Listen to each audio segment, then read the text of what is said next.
Бәріңізге сәлем. Бүгін сіздермен өте тез жасалатын әрі дәмді құймақтың рецептімен бөлісетін боламын. Бұл жерде менде 3 стақан деп аталады.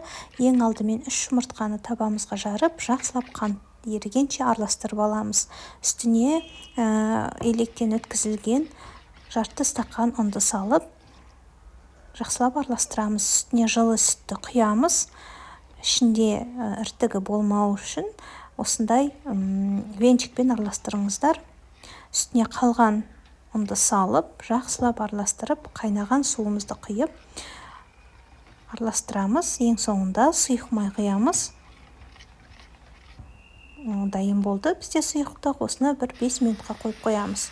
Табамызды қатты ысытамыз. Аз ғана маймен майлап шығамыз. Қатты шылқылдатып майнаудың қажеті жоқ. Екі жағынан пісіріп аламыз. Осындай тесік-тесік болып піседі. Өте дәмді әрі тез жасалады. Қанты көп қылғым келеді десеңіздер, мен 3 ас қасық қостым, сіздер 5 ас қасық қоссаңыздар болады.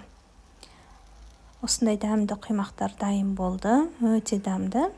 Жасап көріңіздер. Келесі видео рецептте кездескенше сау болыңыздар. Сіздермен болған мен Майра. Осы видеоға лүпіл қойып, пікір жазып кетуді ұмытпаңыздар.